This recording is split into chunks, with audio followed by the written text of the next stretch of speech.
Hello, friends, and welcome to episode number 73 of Nostalgia Talk. I'm James, and this is one of the few times in Nostalgia Talk's history that I have ever had a guest with the same name as me.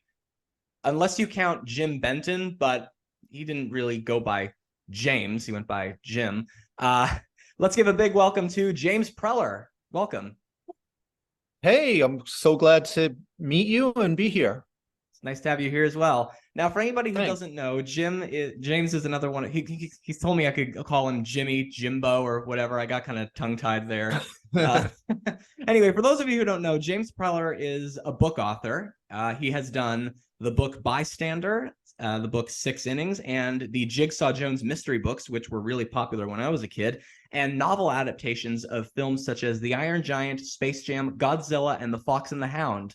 And those are classics that a lot of us remember, whether it's originals, because as I was researching for this, I discovered a lot of these books are very well known, like even a lot of the originals besides Jigsaw Jones, and of course their classic film adaptations too. So James, welcome to Nostalgia Talk.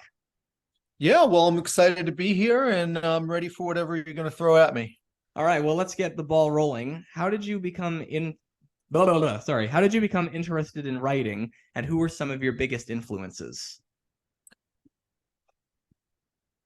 It's funny, I don't have any, I'm the youngest of seven children. And, to me, that's like the central fact in my life, having four older brothers and two older sisters and living in that crowded family. And I have no memory of my parents ever reading to me. And that Oh, is not to wow. say, well, it's not to say anything bad about them. They just, they had seven kids. Their hands were full, and I was the youngest, and they were just running around. So I was really aware of, my brothers and sisters. A number of them were readers and had books, and it was just something that I saw and kind of aspired to. So I'd see my brothers reading Ray Bradbury and science fiction, Kurt Vonnegut. Kurt Vonnegut was big, whereas my sister was reading Richard Brautigan and things like that.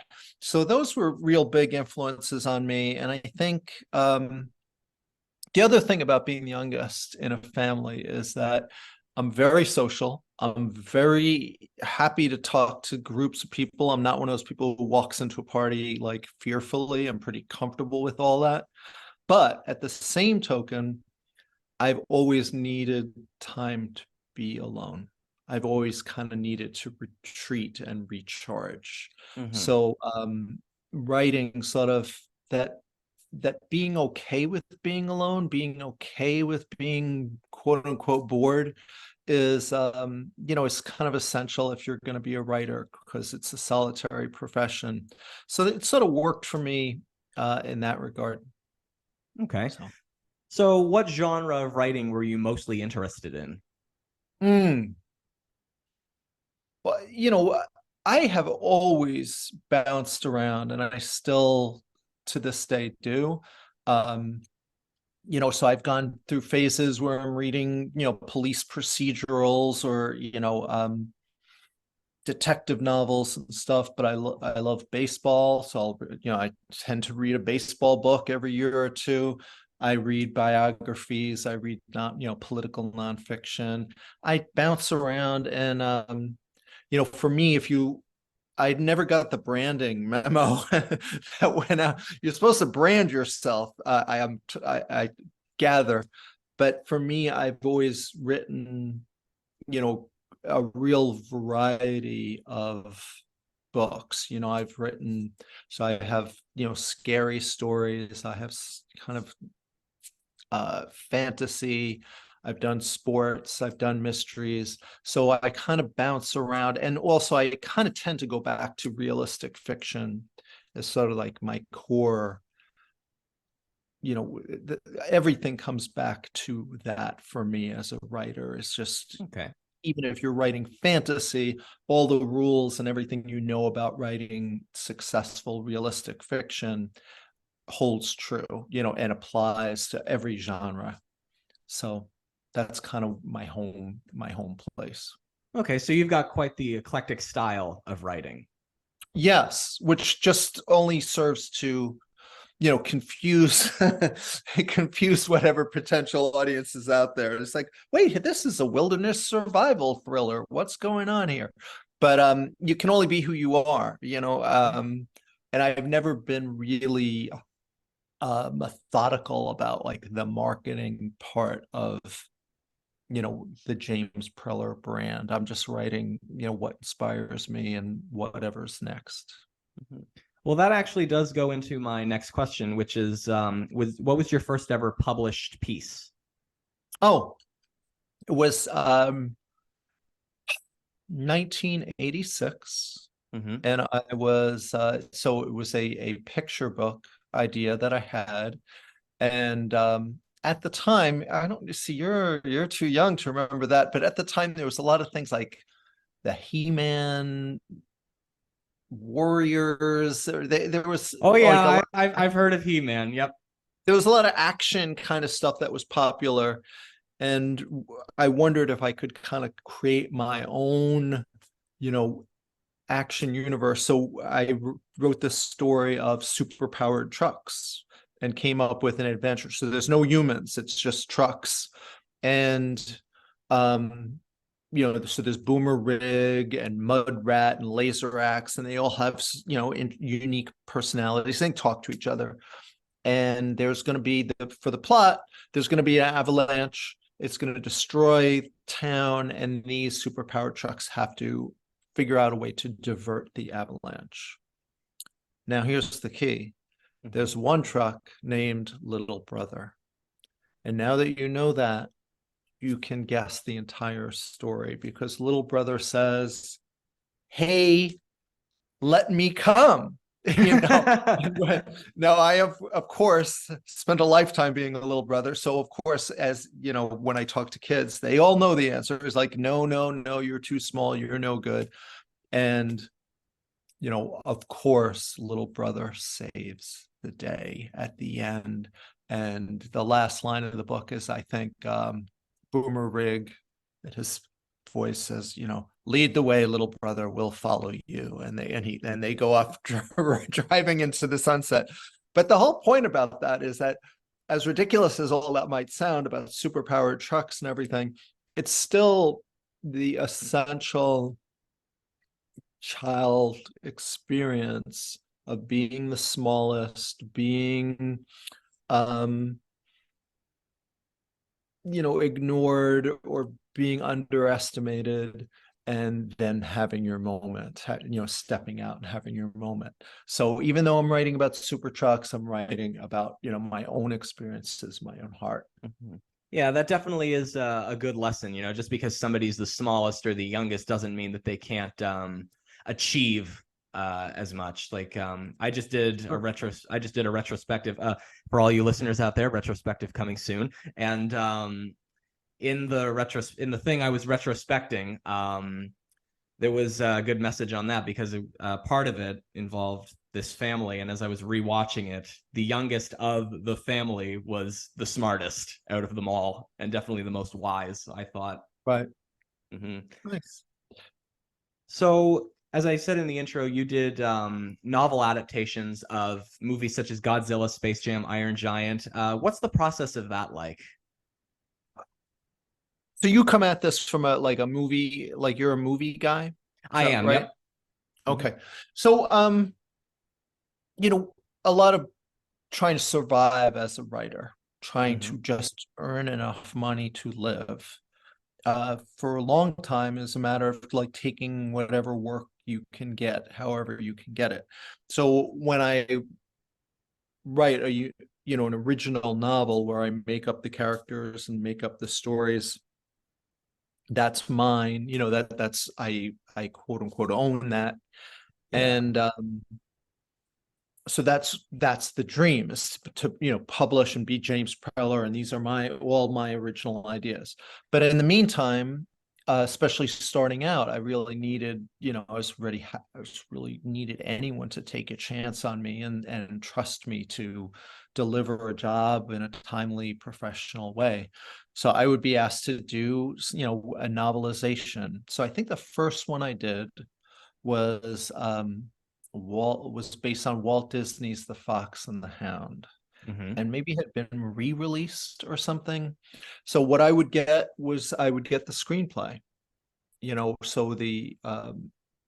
so I would get to read that. I wouldn't see the movie. I mean, in that case, I think I could have seen the movie, but you normally I don't. The movie's not even released yet, and you're Hmm. reading the screenplay, and you need to put that into prose. You need to decide, what fits the story, what maybe can be omitted, description, narrative. You got to kind of pull it together, and you using the dialogue from the screenplay. Hmm. So it's kind of it's really, I love movies, and it's really kind of an interesting experience to see something, and then like to see it finally on screen after reading it is really, really illuminating. So the most recent thing I had read, was going to do it, and it ended up backing out of that project, was the most recent season from Stranger Things. So I was studying negotiations for that, and I got to read that whole season, and then to see it was really exciting and interesting. And it definitely seems right up your alley with mysteries. Yeah, well, with Stranger Things, Yeah. yeah. I mean, I loved there's always that, whenever you have a question, even though it's not a classic mystery, there's that question that drives the narrative forward of like, what's going on, how can we get this situation resolved or whatever, and that that engine that will drive a story forward. There's nothing like a mystery for that. The challenge is always what's going to get a reader to turn the page. I mean, there's so much interesting, cool stuff out there.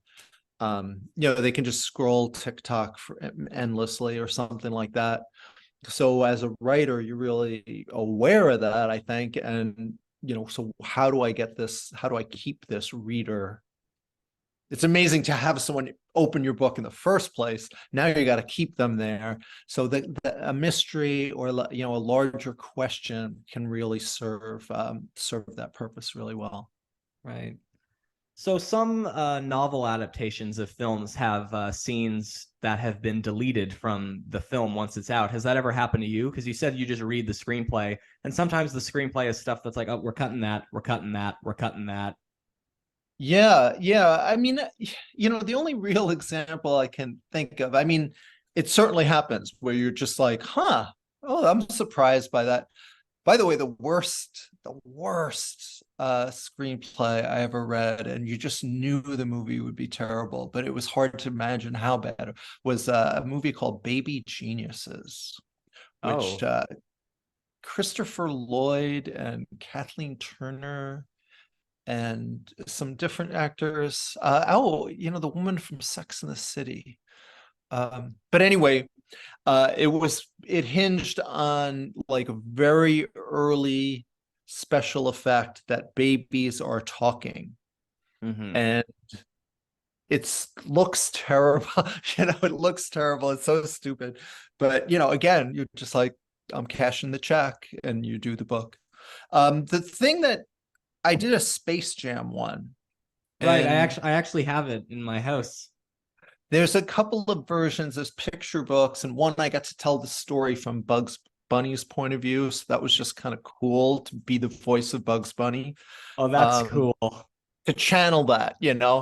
Um, but there was one part in it, and it was sort of like, I guess, not a politically correct joke, but the guy who plays Newman on Seinfeld, I forget Wayne that Knight. actor's name. He's on the bench for Space Jam. He wants to play, and there's all these Bugs Bunny and Michael Jordan, and everybody's playing. And he turns to the coach, and he says, you know, oh yeah, he goes, put me in. He goes, put you in. He goes, I may be short and fat, but I'm slow. And I love that line. I thought it was so hysterical. Like, I may be short and fat, but I'm slow. And And large. yeah, it was just hilarious, but it didn't make the movie. And to me, it was like the best line in the whole script. But I'm sure somebody said, "Oh, I don't know this. insults to short and fat people. I don't know. So, as I mentioned to you when I reached out to you about this, Jigsaw Jones was very popular when I was in elementary school. I feel like I must have read a couple of those books here and there. Mhm. I do remember getting an audiobook in CD form in a Wendy's kids meal. The only thing I feel like it might have been Jigsaw Jones and the Mummy Mystery, but I probably still have the audio CD somewhere. The only thing I remember for it is "Don't Call Me Shirley," the reference to the movie Airplane. Um, but Yeah. how did the idea for the Jigsaw Jones Mysteries come about?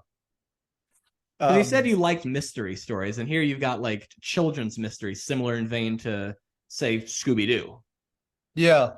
Well, I've heard that story before about kids getting that CD. Is one of those things that the publisher did, a promotional thing that really worked. And now, we're putting out books all the time, and publishers don't do anything. And so I've heard that story of people kind of discovering Jigsaw that way. Um, where did the mystery start? It started from, I had an idea. It's kind of a case of a smart editor Okay. picking out something really specific. So I had this idea of a character who was sort of a Walter Mitty type character with this imagination, who would it would be a kid. So if he's cleaning his room, he'd imagine he's, on Mars and a space explorer. If he's making lemonade, he'd imagine he's a mad scientist. And I wrote these different scenes out, and I wrote one where he was a hard-boiled detective. I'm a huge Raymond Chandler fan. I think he's one of the great stylists of the 20th century. So I've read all those Philip Marlowe detective stories. And so I kind of wanted to, so I thought it was funny to have a second grader have this hard-boiled detective voice. And I wrote that scene, and I handed this all up, to an editor. Fortunately, I was lucky to be able to give it to an editor who would look at it. And she came back and said, I like this part, the mystery. Have you ever written a mystery? And, I was like, yeah, no, I have no idea. I have no idea how to write a mystery. And she was like, well, go off and spend some time and do some research, and you'll figure it out. So, that's the thing in life, is that when you find people who believe in you, and sometimes believe you can do things even before you do, those people are gold. And you just hold on to them, and be grateful for those people who think you can do things and will support you. So I was fortunate enough to have that situation with an editor. Hmm. And was that editor like when you handed the first one to the editor, did they want you to make more, or were you like, I feel like I could do more with these characters? It was, once I had gotten to working with the manuscript and everything, then we went ahead with a 4-book deal. So that Okay. was through Scholastic Book Clubs. So their Scholastic Book Clubs are like, a furnace and a freight train, like an old coal type furnace, and the coal are books. They just need product, and they're just churning it out. Like, there's a book club in September, October, November, December. So they wanted and mystery was a category, a time honored category. They've all, they got the Babysitters Club and this and that, and they needed, so Jigsaw Jones became a staple in that mystery category. So for about 10 years, they were just offering, there's 42 Jigsaw Jones books that I've written. So, Cool. yeah, no, I was doing 4 a year for a while there. And yeah, so that was the idea from the beginning, was to do 4. So I was really lucky. My first draft, Jigsaw didn't have his best friend, Mila, Mhm. which is on, Right, it's that kind was of, her name, Mila. Yeah, well, some people, and then we have Mila Kunis, who's kind of made that pronunciation really popular. So she was always Mila in my mind. I think a lot of readers think of it as Mila, and Mhm. it doesn't matter to me. Um, but it's kind of amazing, and I had someone say to me, like, can you give Jigsaw a friend and a female friend? They wanted to kind of balance it out with the readership. And also, it was just very smart because then, to me, like the heart of all of those books is that relationship. That's probably what I'm most proud of with those books is the way those two treat each other as friends and respect each other and kind of support each other. So, and that was just, again, a case of an editor really giving me that prod and, leaning me in that direction. That's nice. And you said that there are plans for more?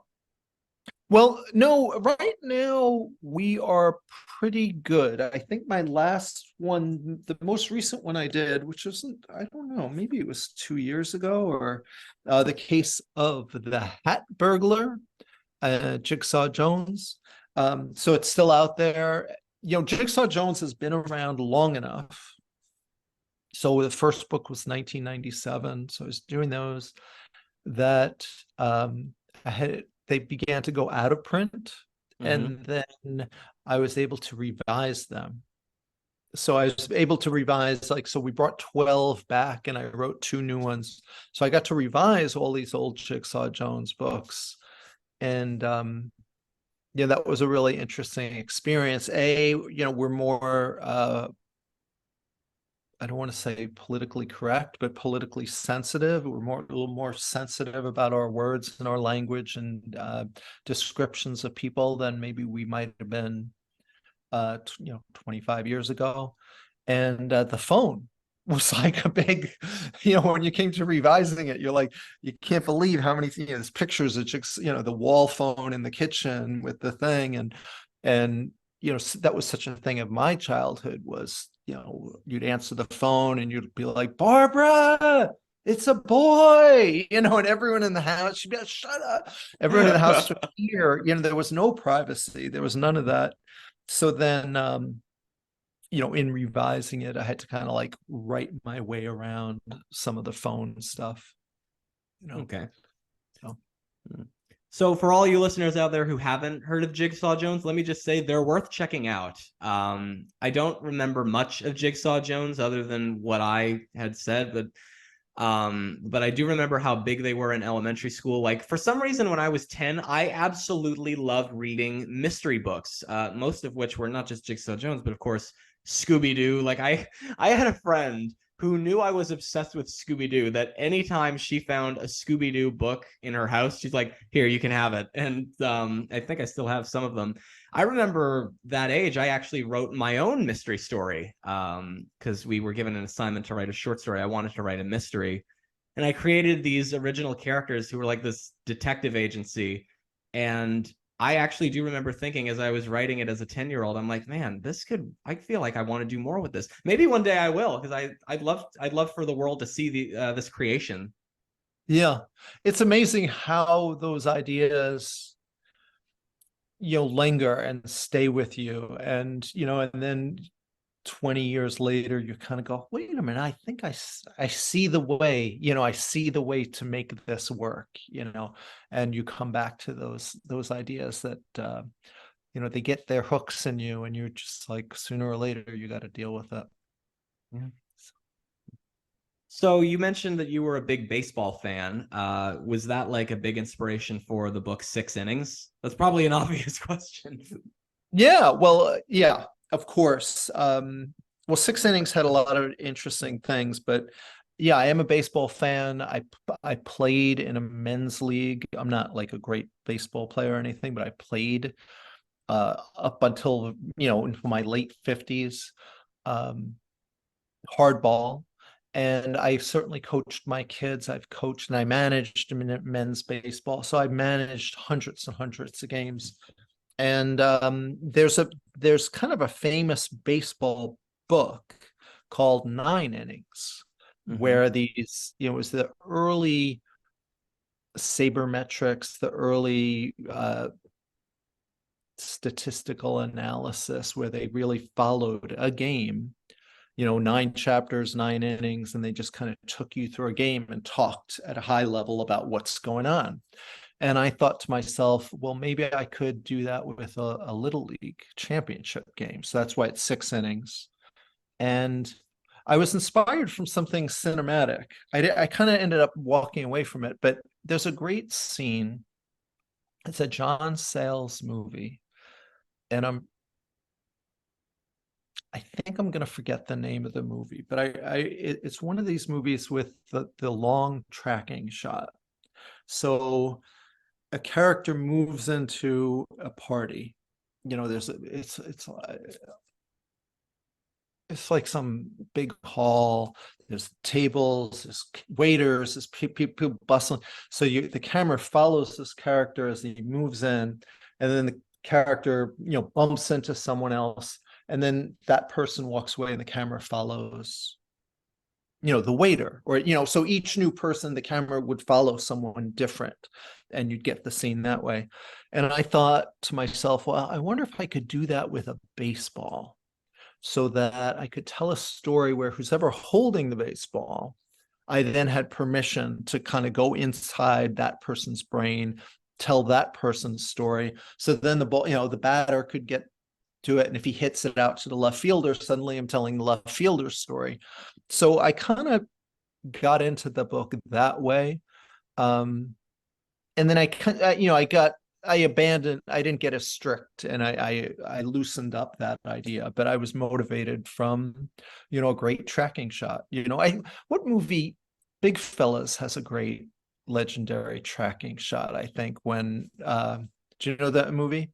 Big Fellas, Big fellas. Scorsese, Ray Yes. Liotta is bringing his date to, a nightclub, and they cut through the kitchen and the camera just follows them. It's just one of those, we love those elaborate tracking shots. It's cool when those are pulled off effectively.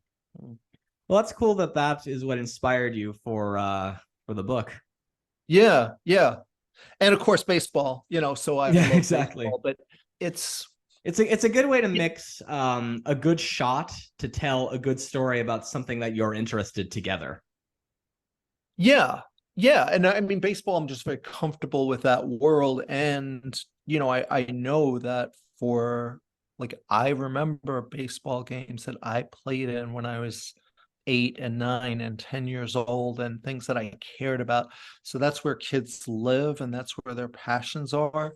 And, so I wanted to kind of take that seriously and tell that story. But it's not, it's never about the game, it's about the players.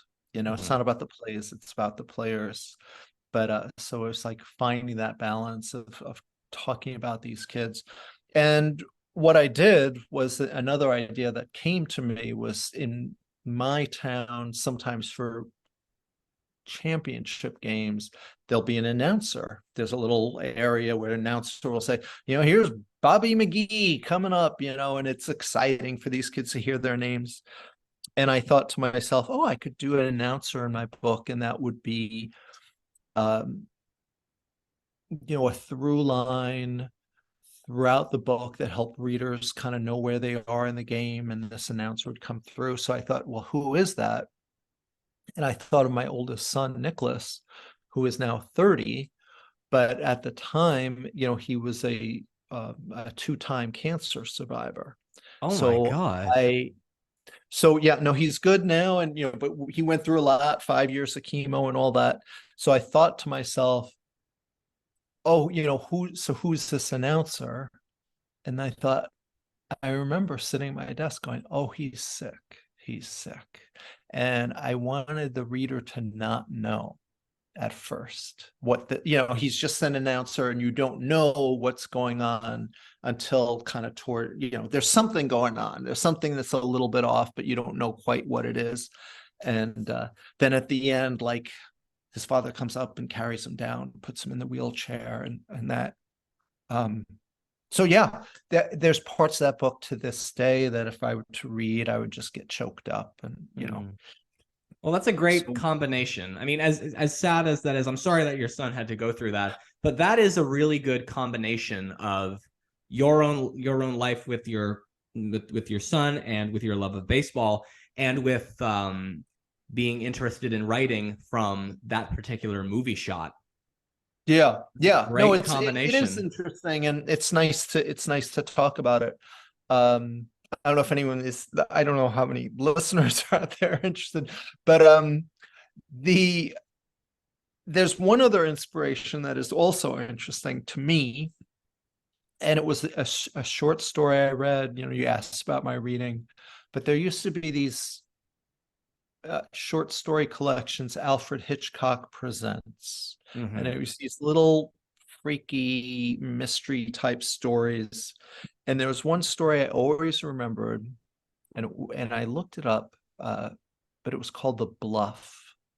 Mm-hmm. And there's a guy sitting at a poker table in his apartment, and he's sitting there, and there's obviously going to be a poker game taking place, and he's there alone in his house, and somebody breaks into the apartment Mm-hmm. and doesn't see him at first and then sees him, and they have this exchange where um this guy's got a knife, and he's could take money or steal things, and the guy at the table's like, well, all right, but I'm a pretty big guy and I'm here, and you might be. So they have this whole debate about what will happen. And at the end, the robber throws the knife down on the table, it spins, and he leaves the apartment gone. And then the last shot is the guy's wheelchair is in the closet that his wife, before the Thursday night poker night, he liked to be seeing, moved to the table, so he was set, and he's just sitting at the table there. So of course the whole time he was unable to walk. There was no way he was going to overcome this robber. So I think I loved that idea, that shock and surprise of like, oh my God, his legs don't work. That's the bluff. And I guess I kind of stole that idea for in Six Innings. I just had this idea of like, okay, there's going to be something about this kid we don't know until late in the story. Wow. It will explain it all. Yeah. That's edgy. Wow. Yeah. Well, Ideas come from all kinds of places. speaking of edgy, getting ready for this, I read a little bit of Bystander, and Oh, yeah, I figured I might as well see what it's all about. So I went to Google Books and read a little bit of Bystander. I used to get bullied most of my life, and I talk about this with my friends a lot. When I was in the ninth grade, it was pretty bad, and I felt kind of alone and isolated. Like, I would go and tell somebody that something had happened, and they're like, "Oh, that's just the way they are." And I was like, "Okay, I'll remember that the next time that there's blood on your floor or something." Um, but yeah, how did Bystander come about? yeah. So just for background, Bystander is like a middle grade novel. So Mm-hmm. it's 40,000 words. Jigsaw Jones were his early chapter books. So Mm-hmm. those were like 6,000 words for Yeah, you readers. you were talking about how eclectic your work can be. Jigsaw Jones being for kids, Bystander being like for teenagers. Yeah. So, Jigsaw Jones was, ages 6 to 9 kind of thing. And then Bystander was, kind of grittier and whatnot. And, it's just like my own kids getting older and looking at that middle school world, where in my community, there are 4 or 5 elementary schools, K6, or K5, and then all 5 of those schools funnel into this one big middle school. And, I just thought it'd be interesting to set a story there, right, for older readers. And then in my research and reading, the theme of bullying kind of kept coming up. And I thought um, that maybe I could do something with it that felt realistic. And I dislike books and movies where everyone just hugs at the end. Everyone learns a lesson and they're all buddies. And Mhm. I saw a lot of that with the bullying stuff that was out there at the time, and I just didn't feel it was helpful or realistic It's or not honest. helpful or realistic at all. Like if they're not nice then, they're probably not nice leading into the end. Yeah, then you're not going to be. And also, there was a lot of interesting things like the bully is used to be depicted as like the big dumb, like, oh, I'm gonna pound you, like that kind of guy. But when I would do research, I learned that the bully is often popular, the bully is often articulate, and good looking, or like the bully, um it's not just the stereotype of the big hulking doofus. While that can still be true, the bully has some social currency, and a lot of it is performative. There's usually an audience there. So I did a lot of research, and I learned a lot um, I got this great contemporary information out there. So I just kind of wrote on what I thought was kind of an honest story of a new kid in school who witnesses some things, and then at a certain point he becomes the target of Mm. this bully. And the other point I do want to make is that I don't love the word bully as a noun, like putting anyone in that box. Mhm. Bullying is a verb and it's a behavior, and it's often a bad choice that's being made by somebody who may otherwise be a really decent person who loves his dog and is a good friend and a teammate and kind to, so I just hate to kind of put anyone in a box and say, oh, he's just a bully. That's all he is. That's a bad person. I'd like to think of it as like a good person who's maybe, making some poor choices right there for reasons we don't always, we may never know why. So, Very true. so yeah, so that led, and then I wrote a sequel recently where um, I wanted to tell the story of another character from that book and her older brother. Again, it's a character. It's from the point of view of someone looking up at an older brother, because again, that's my whole life. That's the central fact that I told you from the beginning. Yep. So she's, and her older brother has a substance use disorder, and he's, having trouble with addiction and behavior, and it's really causing a lot of problems in her home life and her mother, and a lot of upsetment. And in New York State where I live, and in the States, we're seeing people dying, and you know the the damage that's being caused by substance use addiction and all of that. So I wanted to kind of touch on that in my own writing. So anyway, that's the book Upstander. Mm. So that came out, I think, paperback last year. Mm. Nice. Yeah, So, thank you. so we were talking about novel adaptations of films, and Yes. that makes me wonder, being a film person, have you ever considered, or has anybody offered to do film adaptations or TV adaptations of your work? You know, that has not happened. I've had Jigsaw Jones, there's someone put on Arts Power put on a musical that traveled around the country and for a number of years. So, he had, his business model was like he would bring it to local regional areas and they'd perform it, and schools would come in, and he would take popular books and Lyle Lyle Crocodile or things like that and make these musicals. So Jigsaw was a musical, Bystander was a play that was put on, but I have not been made into, nothing's been made into TV or anything. Certainly I always felt that that Jigsaw Jones, given the amount of books and the interesting characters and the mysteries, I thought like it could be, a lot of the world in the arts, and it's like there's a lot of things that could happen.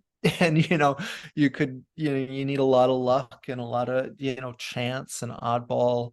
I was on the Today Show interviewed by Katie Couric, with Jigsaw Jones, and it was just so random and just such a funny little blip that I got in. It was like, I'm on this podcast now. I got invited. I was like, okay, and got that experience. But yeah, no, it'd be cool. I have this new series called Exit 13. And it was funny because you were talking about Scooby-Doo, which is, for a lot of us, Scooby-Doo is like pretty important, cartoon. Absolutely. Like I just did a couple of retrospectives on a couple of the classic Scooby-Doo stuff. Yeah, well, I love Scooby-Doo. So in Exit 13, in the second book in that series, is which I kind of sold as Schitt's Creek meets Stranger Things. So I get this family stuck in a rift in time in a motel. And a motel is just a great setting because people can come and go, and you're getting all these different characters. So I have this one group pulls up in a van, and one of the characters is cosplaying Velma from was it Thelma? Velma from Scooby-Doo. And there's some Scooby-Doo references in there. So yeah, well, it's Jinkies. Jinky, yeah, exactly. It's just hilarious, and Rutrow and all of that stuff. I can still imagine. I would have gotten away with it too if not for you meddling kids and your dumb dog. Wrong. All you listeners saw that coming. Yeah, it's just that I have a problem, like, or not a when I tend to write scary, I tend to go very serious, just like I'm going to take our chills very serious. And yet a lot of the most successful scary stuff, like Scooby-Doo, I know in a way, certainly Goosebumps by R.L. Stine, mixes comedy and lightness with those little thrills and dangers. So I sort of feel like I've got to learn that lesson of like being funny and fun, and I think that lightness helps readers or viewers just kind of relax and calm down a little bit, and then you have that exciting part, that blend. So Scooby-Doo did that so masterfully. It was entertaining, but it was also sort of like, what's going on? There's a ghost, with green footprints, Well, one of the retrospectives I did was Scooby-Doo on Zombie Island. I don't know if you know of that one, but it was a home video, and I always feel like if you know one, you kind of know them all. Well, this one was so different than classic Scooby-Doo. Like when I rewatched it to do the retrospective for it, I was like, holy crap, this is more terrifying than I remembered. But they want to find a real haunted house. And then this lady named Lena comes up to them and says, I work at a real haunted house. I'm a chef to a lady named Simone Lenoir, and I can take you to our house and you can find the ghost for yourself. And there's all these zombies that are trying to get them out. And as it turns out, the zombies were actually murdered by Lena and Ms. Lenoir, who are evil werecats that drain the life out of victims to their island. Oh, yeah, it was really something. Like, and as I'm writing the script for the retrospective, I'm like, how am I going to explain this?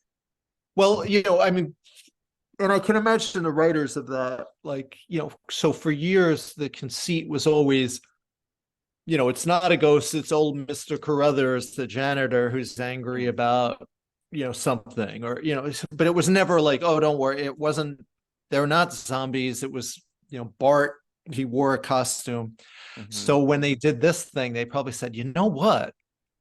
It's going to really be zombies this time. They did a good job at that. Yeah, but that sort of goes against the spirit of, with the contract of Scooby-Doo. So, I can see why they did it. Yeah, because I did another retrospective on one where the villain was the person who lured them into the mystery in the first place, who was a warlock. who had a aunt who he claimed was a Wiccan, but actually was a witch. And then I did Scooby-Doo and the Alien Invaders. I just did that one, just posted that this week. And that goes back to classic Scooby-Doo, like unmasking villains is just somebody in a costume. And I remember putting in the retrospective, well, that's better than demonic werecats or a lying warlock. Definitely. At least it's back to the classics. Yeah. Yeah. And, also like a sense of, who you're making this for, that, when you write children's books, as I do, and again, I published my first book in 86. So I've been doing this a really long time and I've written young adult, I've written, easy to read books, picture books. And, I think it comes with a responsibility and an awareness of like, who is going to be picking up this book, who is, and what's appropriate. So with Jigsaw, I just really felt like this is a benign world. This is a world. I'm not gonna have just a bunch of people doing crappy, like, it's like, there's mysteries and but I didn't really like, so when someone steals Ralphie Jordan's bicycle, who steals it? His brother Justin, because it's an old beat up bicycle, and Justin is gonna get it fixed up and new rims and a paint job and everything and give it to Ralphie because his birthday is coming up. So it's like, there's a crime, but there really isn't a criminal, So I just wanted it to be a gentle world for young readers. And yeah, there's a lot of edgy stuff. And I've written about childhood cancer and suicide and all fatal car crashes and all of that stuff. But with Jigsaw, I was like, I'm in the safe zone here. These kids are young and I'm just going to give them a good little entertainment. Right. So, yeah. So to wrap it up, are you working on anything new at the moment that you can talk about? Well, sure. I have a middle grade novel coming out called Shaken, which is, Kurt Vonnegut says that in one of his writing tips said that no matter how sweet and innocent your leading characters, make awful things happen to them in order that the reader can see what they're made of. And in the world of theater, there's this kind of an old dictum that says, Act 1, get your characters up in a tree. Act 2, throw rocks at them. Act 3, get them down from the tree. So what a lot of writing is, you have a character. So my character in this book is a girl, Christy Barrett, and she's a terrific soccer player and athlete, and a lot of her social currency is derived from that, her friendships and her self-esteem, and just her brain is just soccer all the time. So I gave her a severe concussion early in the book and kind of pull that rug from under her, and she has to not only deal with the concussion, but a lot of the after effects are, anxiety and stress and panic attacks and all that contemporary stuff that's being experienced all over the place. But it's just that, and then, the interesting thing is like, well, how is she going to rebound from this? And, which direction is she going to go? So there's that. And I have a couple of picture books coming out too. So I'm hanging in there, working away, trying to, dancing as fast as I can. That's great. Well, that's all I've got here. Is there anything you want to say to finish? No, I'm just a little curious about you, James. So you are a young man, 24. 24, only 24. I'm 24, yeah. But yeah, you're drinking and you're voting and doing all that stuff. Actually, believe it or not, I don't drink. Okay. I have voted before, but I don't go, like, you're allowed to. Yeah, like when I go to bars, which I have, like I go to sports bars with my dad before Sure. events, and usually the drinks that I usually get are like water or iced tea or Pepsi or something. Yeah. Yeah. Well, so you have an interest in film. You decided to do this podcast. What, Yeah, you know, you tell I me about this so thing. I was watching. It's funny. I actually started Nostalgia Talk 3 years ago. This past Saturday, October 21st, and it came out of the pandemic because I was Yeah. watching a lot of live streams featuring people in movies and TV, and like I put in my comments into the live streams, and I'm like, oh wow, the people who host these are so lucky that they get this opportunity to talk to some of these people. I wish I could do that. And then I thought, wait a minute, I can do that. Right. And it just so happened that I was doing my last year of college from home on a very limited schedule, but couldn't really go anywhere. Um, so yeah, I just started reaching out to a couple of people saying you want to come on a YouTube show about retro pop culture. And the first person, going back to Space Jam, the first person who said yes was Bob Bergen, who does Porky Pig and Tweety. So he was one Wow. of the early guests, and from there I've had on Austin Pendleton, like the famous Austin Pendleton from My Cousin Vinny and What's Up Doc. Um, Oh, wait, which character is he? from My Cousin Vinny, he was the stuttering lawyer. Okay. Okay.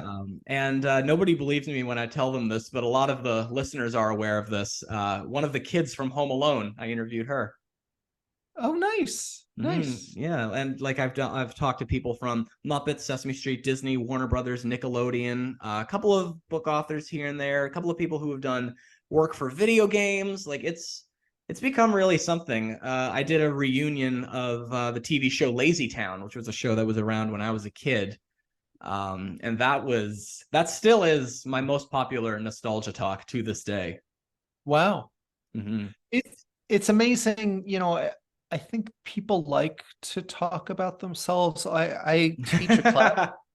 I don't mean that in a, it's something every reporter knows. It's Yeah, like if you right. ask people questions, like people are surprisingly willing to be Mm-hmm. open about their lives and stuff. And all of us want to be seen and want to be recognized, whether, someone, I don't know, they mop the kitchen floor, and they, it's not like you don't want a medal for cleaning the floor, but you'd like someone to go, hey, nice, thanks, looks good. I see you. I see you.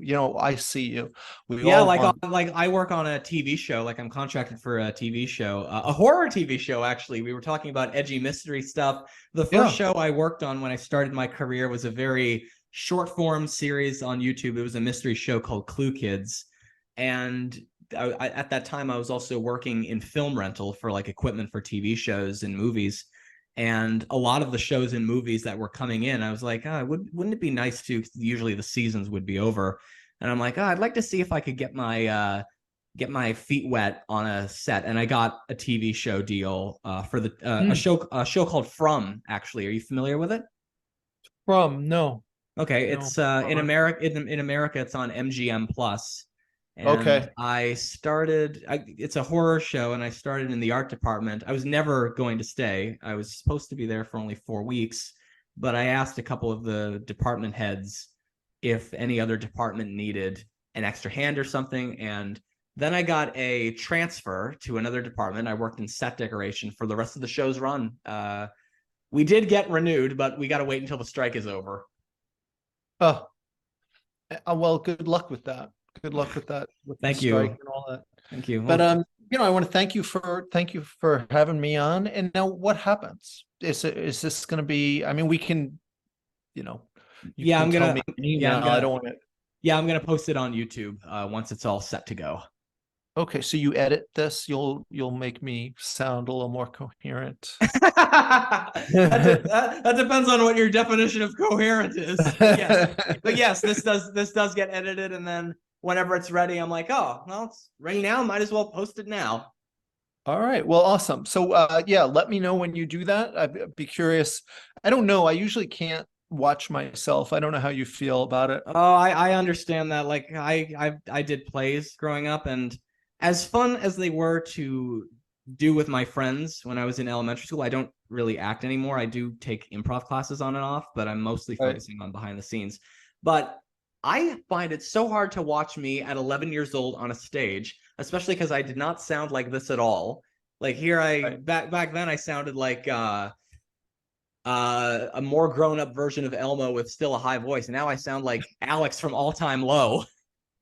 I got your picture. I'm coming with you, dear Maria. Yeah. Count me Well, you in. hear that like famous actors, say, "Oh yeah, I don't watch my movies," and it Oh always yeah. seemed bizarre, but I totally get it now. I mean, when I hear that, I'd be like, "Wait, everyone's seen that movie. What do you mean you've never seen that movie?"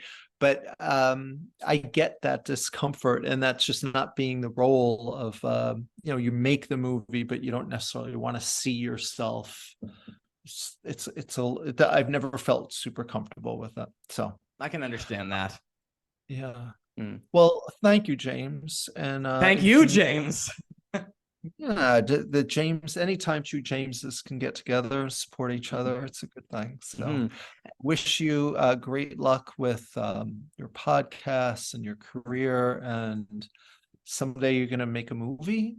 I've written a ton of good stuff that I think would be totally worth it. Like I've made little short skits and films and posted them on YouTube. I recently went around my neighborhood, made a documentary, entered that into a film festival. It did not get on, but maybe I'll post that online so that everyone... well, I wish you luck, and just keep at it, keep going. Thank you. Obviously you're hustling, and just that you're doing this is impressive. So I'm glad to meet you. Well, thanks, James. And to all you listeners out there, I brought up the SAG after strike. There are some shows that are on hold because of the strike. Hopefully, fingers crossed that gets solved sooner than later. But in the meantime, I'm doing my best to keep content going. I'm making more retrospectives. I got 2 more Halloween retrospectives on the way to kind of wrap up the Halloween season. I am working. I'm gonna try to work on some more after. But in the meantime, I will see you for the next Nostalgia Talk. Peace. Thank you.